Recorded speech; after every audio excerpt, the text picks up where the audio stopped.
Hello, I'm Colin Liddell with another story about Pitlochry's history, and today we're going to talk about the Picts.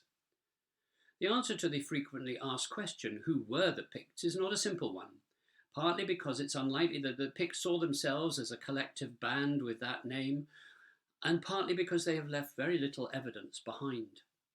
The first mention of a people called Picti, meaning painted people in Latin, is in a poem of 297 AD. But apart from this Roman nickname, there's no other suggestion that these were a people coming afresh onto the Scottish stage. Nowadays, historians consider them to have been descendants of indigenous Iron Age tribes, probably of Celtic or earlier origin, headed by a warrior nobility, and occupying that part of Scotland to the north of the River Forth and to the east of Rannoch Moor. Because of the Roman nickname, it's been suggested that the Picts painted, decorated, or tattooed themselves, perhaps particularly for battle. The Roman poet Claudian wrote that the legion reads the marks tattooed upon the bodies of the dying Picts. The Picts may have been a confederation of many local tribes, banded together of necessity to resist threats from all sides, such as the Romans from the south, Scots from the west, and Vikings from the sea.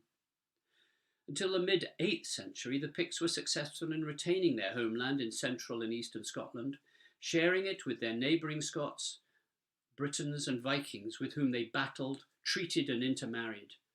Indeed, they created a central stability which seems quite remarkable in the face of such repeated incursions.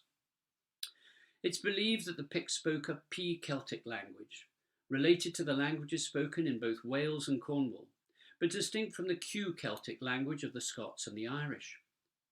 Remnants of the Pictish language can be found in local place names, such as Aber, for confluence, Dull, a hoch, Pert, a copse, Pit, a place, and Rath, a fortress. Highland Perthshire lies near the centre of the ancient Pictish kingdom, and perhaps because of this it's relatively rich in Pictish sites, buildings, crannogs, and carved stones. We'll look at crannogs in another story. Pictish buildings have at various times in the past been labelled as ring forts or castles, and such labelling would not have been contemporary. And just because in more recent centuries they were called forts and castles, it doesn't mean that they actually were. The trend nowadays has been to label them as roundhouses or defended homesteads. That defence was not so much of a military nature, but more of the kind made by locals simply protecting themselves and their livestock against unwelcome neighbours and animals such as wolves, and in a number of cases probably also making a statement of permanence and status in their own district. Around Pitlochry there are the remains of a number of defended homesteads, and because of recent excavation, one of the most notable and interesting is situated about 150 metres south of the Black Spout waterfall to the east of Pitlochry, which was excavated for a few years by Perth and Kinross Heritage Trust. And they discovered a circular homestead with an external diameter of some 17 metres, not far off the area of a small modern bungalow.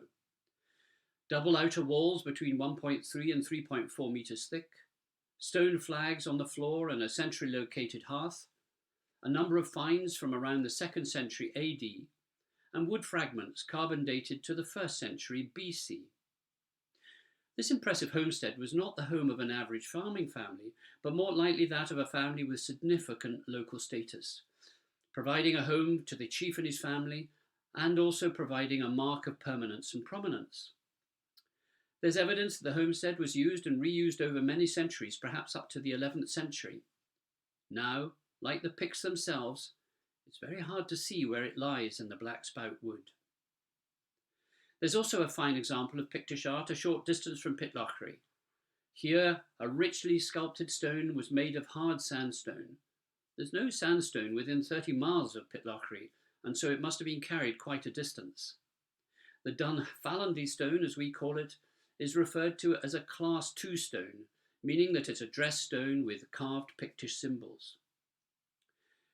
Pictish art was at its acme between 650 and 850 AD, and in view of the excellent craftsmanship on the Dunfermline stone, it was probably executed towards the end of this period. As was common by then, the stone depicts the Celtic cross on one side, ornately wrought and flanked by angels and beasts, but they're not as fine as the Pictish symbols on the other side, framed by two serpents and showing seated figures, a cross, a horseman, tools, and 5 Pictish symbols. It appears that this stone intends to display the harmony between the pagan world of the Picts and the Christian faith which they had recently embraced. To us, the Picts seem undiscernible, and their disappearance sudden, which only adds to their mystery and our fascination. Thank you.